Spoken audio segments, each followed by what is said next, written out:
Big surprise, FTX files for bankruptcy, your news update, and we talk retirement on this edition of Arbitrage News Weekend, starting right now.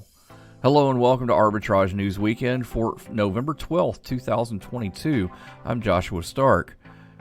Embattled cryptocurrency exchange FTX, short billions of dollars, is seeking bankruptcy protection following its collapse this week. FTX Trading said in a press release Friday that CEO and founder Sam Bankman-Fried has resigned. FTX also said Bankman-Fried's Alameda Research Hedge Fund is among the entities filing for Chapter 11 in Delaware. On Thursday, a person familiar with the matter said the Department of Justice and the Securities Exchange Commission were looking into FTX to determine whether any criminal activity or securities offenses were committed. Elon Musk warned Twitter employees Thursday to brace for difficult times ahead that might end with the collapse of the social media platform if they can't find new ways of making money. Workers who survived last week's mass layoffs were facing harsher work conditions and growing uncertainty about their ability to keep Twitter running safely as it continues to lose high-level leaders responsible for data privacy, cybersecurity, and complying with regulations. That includes Yael Roth, Twitter's head of trust and safety, a previously little-known executive who became the public face of Twitter's content moderation after Musk took over, and who had been praised by Musk for defending Twitter's ongoing efforts to fight harmful misinformation and hate speech. An executive confirmed Roth's resignation to co-workers on an internal messaging board. Japan is investing almost $500 million to beef up its semiconductor development and production in a last-chance attempt to keep its position as a major player on the global technology stage, the government said Friday. The new company, Rapidus, which stands for quick in Latin, will work on developing next-generation or post-5G semiconductors, according to the Ministry of Economy, Trade, and Industry. These advanced chips will allow for smart gadgets and smart cities with high-speed sensors and transmission. The components have to be extremely thin, a fraction of a hair's breadth. The 70 billion yen effort will involve working closely with major Japan ally the U.S. to bring together the best and the brightest from both nations, the ministry said in a statement. The National Toy Hall of Fame's new honorees include an object dating to ancient times, a line of muscle-bound action figures, and an iconic art set whose medium is colorful pegs. The Hall on Thursday announced The Top, Masters of the Universe, and Light Bright as this year's inductees. The trio was chosen from a field of 12 finalists that also included Bingo, Breyer Horses, Catan, Nerf, The Pinata, Phase 10, Pound Puppies, and Rack-O and Spirograph.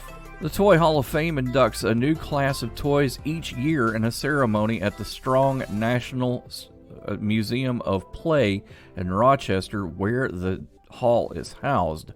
The Top earned a place by being a childhood staple of cultures in Asia, Europe, the Americas, and Australia, according to the hall. More after this. It's Thursday night, and you're grabbing drinks with some friends. Started off with a pitcher for the table, which quickly becomes two. There's pool. And there's the photo booth. All right, everybody squeeze in. Say cheese! Followed naturally by an order of wings. And another. Can we get some extra ranch sauce? Then there's the ceremonial nightcap. So what are we doing this weekend? And lastly, it's back to the car, which, if you're buzzed,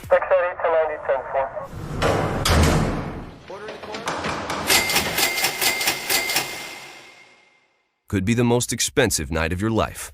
Getting pulled over for buzz driving could cost you around $10,000 in fines, legal fees, and increased insurance rates.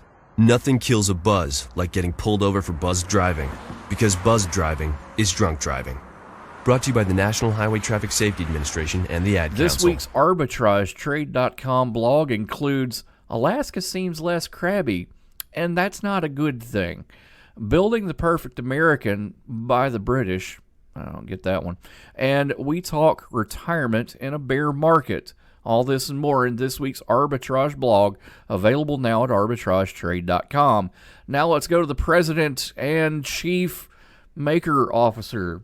I don't know. Officer? Crabby Officer? It's Mr. Patty to you. Mr. Patty. Mr. Krabs. There we go. Let me finish that. Of Arbitrage, Mr. Royce Wills for more. Hi, Royce. Hello, Josh. How are things? Things are good. Excellent. Glad to hear that. Things are good. But apparently, they're not as good in Alaska.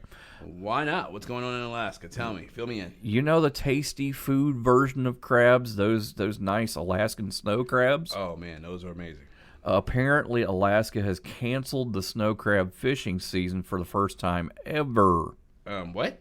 They're missing about 80% of the expected crab population. How are you missing? Yeah, that translates to 1 billion crabs, by the way. Someone has a lot of crabs. So, it's not Alaska. Oh, it's not Alaska. Apparently what they're saying is that warmer seas have revealed a decline in the number of juvenile crabs, and that's from the National Oceanic and Atmospheric Administration, the same people that do our weather. Oh, wow. Nice. Yeah, pretty cool, huh? So of the... Those are pretty smart people, too. Right? Of the 11.7 billion snow crabs that were observed in 2018, only about 1.9 billion are still around now. So they're saying that young crabs aren't able to mature in the cold water pools on the ocean floor. Unfortunately, it seems that means that we're going to be paying more for our snow crab this season. Another gimmick. Got it. I am done with these people messing with my ability to eat like I want to. Right? Well, first, beef shortages. Then, bacon shortages. How do you run out of bacon? Holy mackerel. Yeah, no mackerel shortages. Let's not do that. Well, it looks to be a serious economic problem for Alaska and their fisheries to lose such a large number of crabs. The local ecosystems are going to suffer too, because snow crabs eat other invertebrates, worms and mollusks. Ooh, so we're going to be War of the Worlds, Worms and Mollusk Edition? Excellent. If I see a mollusk on a tripod, I'm not going to be here very much longer. I'm just waiting for Dune to become real life. Look at those worms, brother. Look at those worms. It's the spice. It must flow. The spice must flow. Well, we're going to be tracking this, and so will the National Oceanic and Atmospheric Administration. Yikes, man. Wow. All right. Get those glasses on, shall we? Don't be so crabby. Well, all hope is not lost. Thanks a lot, buddy. Hey, all you're hope welcome. is not lost. The North Pacific Fishery Management Council has announced that they're trying to rebuild the crab populations. It's kind of food for thought at this point. We'll keep track of it, though. Wait, they're trying to give us crabs? Right? More after this on Arbitrage News. With this. Hi, we're the Goo Goo Dolls. We're fortunate that we can give our daughters everything they need to grow and learn. But not every child can focus on classes and play dates. Nearly 13 million kids in the U.S. face hunger. That's 1 in 6. School lunch might be their only meal each day, and it's heartbreaking to imagine any child going to bed hungry. We're dreaming of a perfect day when kids can smile, play, and just be kids without worrying about where their next meal will come from. Feeding America is working to make that perfect day a reality. Each year, the Feeding America network of food banks rescues billions of pounds of good food that would have gone to waste. That food is given to families and children in need. Being a kid should be about doing things that make an ordinary day extraordinary. Learning to play an instrument, building a sandcastle, hosting tea parties. Hunger should never be an obstacle to growing up. You can help end childhood hunger in your community by visiting feedingamerica.org. Brought to you by Feeding America and the Ad Council. The story of Twitter's blue check marks, a simple verification system that's come to be viewed as an elite status symbol, began with some high-profile impersonations just as the site began taking off in 2008 and 2009. Celebrities who saw their likenesses spoofed included Kanye West, now Ye, the basketball star Shaquille O'Neal, and the actor Ewan McGregor, who was also impersonated on a wildly popular website called MySpace. Then in June 2009, the St. Louis Cardinals manager Tony La Russa sued Twitter, claiming that a fake account using his name to make light of drunken driving and two Cardinals pitchers who died damaged his reputation and caused emotional distress. La Russa eventually dropped his lawsuit, but in June that year, Twitter's then CEO Biz Stone introduced a verification system to sort out authentic accounts from imposters. The benefit would be to the holders of the accounts, but also to everyone else on Twitter. They could be sure, if they saw the blue check next to a name, that what they were reading was authentic. Flash forward to 2022. Twitter's new owner and ruler, billionaire Elon Musk, wants to turn this verification system into a revenue source for the company he paid $44 billion to purchase. This is a 180-degree turn from the stance he took earlier this year before his buyout closed, where he said he wanted to verify all humans on Twitter. After floating the idea of charging users $20 a month for the blue check and some extra features, he appeared to quickly scale it back in a Twitter exchange with author Stephen King, who posted, "If that gets instituted, I'm gone like Enron. We need to pay the bills somehow. Twitter cannot entirely rely on advertisers. How about $8? Musk replied.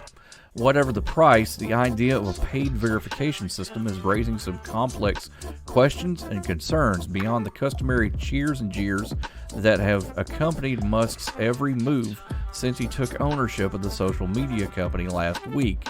Tapping into Twitter users to make more money might be the right strategy, but verification isn't the right feature to charge for, said insider intelligence analyst Jasmine Inberg.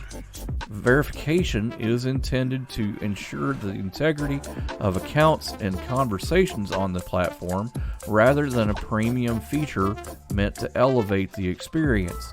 There is a growing appetite among some social users to pay for features that add value to their experience. Instead of charging for authentication, though, Inberg said Musk should be looking at adding features to Twitter that get people to use it more and help them grow their follower base and find a way to make money from those. Turning users into customers isn't an easy sell, and value exchange has to be right in order for it to pay off, she said. Twitter already has a subscription plan, Twitter Blue, that for $5 a month lets users access extra features such as the ability to undo a tweet and read ad-free articles. Musk's plan, as it appears from his tweets, seems to be expanding to charge more money for features including the verification badge and spread it to more users. Of roughly 300,000 verified accounts on Twitter, we would estimate that only about 25% would go down this path ultimately and pay the $8 a month. More after this. Okay, so Sarah, I'm dropping you off at Emily's? Yep. And Josh, you're going to? Soccer, Dad. Soccer practice. Right. Oh, by the way, I just wanted to let you know when I pick you both up, I'll be wearing my short shorts. What? No! Yep, and my dorky dad hat, and I'm gonna do my dad dance for all your friends. They'll love it! Seriously? Why? Because I like my short shorts. Of course, I could be talked out of it if you guys would just buckle up your seatbelts without giving me a hard time. It's important to get your kids to buckle up for safety, no matter what it takes. And sometimes, all it takes is your parental powers of persuasion. Okay, we're buckling up. See, all buckled. Good choice. I'll just have to do my dad dance at dinner time. What? No! Do what you have to make sure your kids are wearing their seatbelts, even on short drives. Never give up until they buckle up. A message from the National Highway Traffic Safety Administration and the Ad Council. Visit safercar.gov/kidsbuckleup for more information. Royce, we got a pretty nice social media presence here at Arbitrage, and I kind of run that, but we're for real here. We try to post timely articles, and we try to post interesting stuff. Yes. There's a BBC reporter that has an interesting thing that she has done. What was that? Let's hear it. She created fake Americans, 5 of them, and opened social media accounts for them. An attempt to illustrate how disinformation spreads on sites like Facebook, Twitter, TikTok, despite efforts to stop them, and how it affects American politics. Well, is it working? I don't know. What do you think about that? What do you mean? Right now, they're trying to replace everything, and I do mean everything, with something else, right? So whether it's AI to help you when you come to the website to buy a new thing, all right? Even paying my property taxes, I think pay 901 or whatever. They've literally implemented a bot that basically walks through the question and tries to be empathetic and all this other craziness stuff. It's like, do you need more time to pay, right? So I'm like, why not The answer to that is always yes. Right? I'm sorry, it's my money until I give it to you. So it's my money and I want it now. Thanks, J.G. Wentworth. Not a sponsor. We'd like for you to, though. Right. Well, it's kind of opened up a can of worms, because this reporter and the BBC is kind of vulnerable to charges that the project is ethically suspect in using false information to uncover false information. What? Well, the How does that work? The 5 Americans that she has created, I mean, even though she created them in good intentions, I mean, it's basically, computer generated people. False people. False Americans. False. Not only that, but it's from the perspective of someone who's out of the U.S. I mean, wait a minute. These personalities, do they have fake British accents? So that's no. how we know that they're fake? No, they have fake American accents, though. Oh, okay. Because it's a British person that's running the accounts. She has 5 different cell phones that correspond to the 5 different people.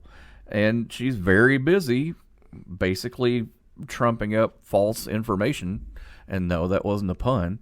That was a horrible one if it wasn't. She's trying to get these people to get wrapped up in false information. So they're starting fights with each other? No. No. Okay. I'm just trying my best to understand all of this crazy. Yeah. So basically, she created these people. Let's see. We have Larry, who is very conservative. We have the liberal Emma. There's Brittany, who's the more populist conservative. Gabriella, who's a largely apolitical independent from Miami. And Michael, who's an African-American from Milwaukee, who's a moderate Democrat. Okay. And basically she made these people to find out about false information, filled out their personalities, and went on, YouTube, TikTok, Instagram, Twitter, and Facebook. So cool. We'll see how this rolls out. We'll keep an eye on it. Definitely some implications there, though. More after this. No word in the English language is less convincing than probably. Are you sure we should get matching tattoos on our first date? Sure. We'll probably stay together. Probably? It's been 23 minutes since I ate. I can probably swim. You should wait 30 minutes. Okay, now tell me what to do. Cannonball! Cramp! Oh, I have a cramp. I can probably hit the green from here. Probably. Can I get a mulligan? Ready to go? Hey, are you sure you're okay to drive? Yeah, I'm pretty sober. Yeah, I'm probably okay. Probably okay isn't okay, especially when it comes to drinking and driving. If you're drinking, call a cab, a car, or a friend. Buzzed driving is drunk driving. A message brought to you by NHTSA and the Ad Council. Elon Musk tweeted Sunday that Twitter will permanently suspend any account on the social media platform that impersonates another. The platform's new owner issued the warning after some celebrities changed their Twitter display names, not their account names, and tweeted as Elon Musk in reaction to the billionaire's decision to offer verified accounts to all comers for $8 a month, as he simultaneously laid off a big chunk of the workforce. Going forward, any Twitter handles engaging in impersonation without clearly specifying parody will be permanently suspended, Musk wrote. While Twitter previously issued warnings before suspensions, now that is rolling out widespread verification, there will be no warning. In fact, any name change at all would compel the temporary loss of a verified check mark, the world's richest man said. Comedian Kathy Griffin had her account suspended Sunday after she switched her screen name to Musk. She told a Bloomberg reporter that she had also used his profile photo. I guess not all the content moderators were let go. LOL, Griffin joked afterwards on Mastodon, an alternative social media platform where she set up an account last week. Actor Valerie Bertinelli had similarly appropriated Musk's screen name, posting a series of tweets in support of Democratic candidates on Saturday before switching back to her true name. Okie dokie, I've had fun and I think I made my point, she tweeted afterwards. Before the stunt, Bertinelli noted the original purpose of the blue verification check mark. It was granted free of charge to people whose identity Twitter employees had confirmed, with journalists accounting for a big portion of recipients. It simply meant your identity was verified. Scammers would have a harder time impersonating you, Bertinelli noted. That no longer applies. Good luck out there, she added. The $8 verified accounts are Musk's way of democratizing the service, he claims. On Saturday, a Twitter update for iOS devices listed on Apple's App Store said users who sign up now for the new Twitter Blue with verification can get the blue check next to their names, just like the celebrities, companies, and politicians you already follow. It said the service would first be available in the US, Canada, Australia, New Zealand, and the UK. However, it was not available Sunday, and there was no indication when it would go live. A Twitter employee, Esther Crawford, told the press that it is coming soon, but it hasn't launched yet. Musk later tweeted that Twitter needs to become by far the most accurate source of information about the world. That's our mission. If the company were to strip its current verified users of blue checks, something that hasn't happened, that would exacerbate disinformation. Like Griffin, some Twitter users have already begun migrating from the platform. Counter Social is another popular alternative, following layoffs that began Friday that reportedly affected about half of Twitter's 7,500 employee workforce. They fear a breakdown of moderation and verification could create a disinformation free-for-all on what has been the internet's main conduit for reliable communications from public agencies and other institutions. Many companies have paused advertising on the platform out of concern. More after this on Arbitrage News Weekend. Why was the basketball court all wet? Because the players kept dribbling on it. The dad joke. Corny, groan-worthy, but also one of the simplest ways to share a moment with your kids. What did the buffalo say when he dropped his son off for school? Bye, son. So take a moment to make your kid laugh, because dad jokes rule. Make your kid laugh today. Go to fatherhood.gov. Brought to you by the U.S. Department of Health and Human Services and the Ad Council. Adopt US Kids presents What to Expect When You're Expecting a Teenager. Learning the lingo. Jelly. Jelly adjective. Jelly is a shorter, better way to say jealous, as in Chloe, I am like so jelly of your unicorn phone case.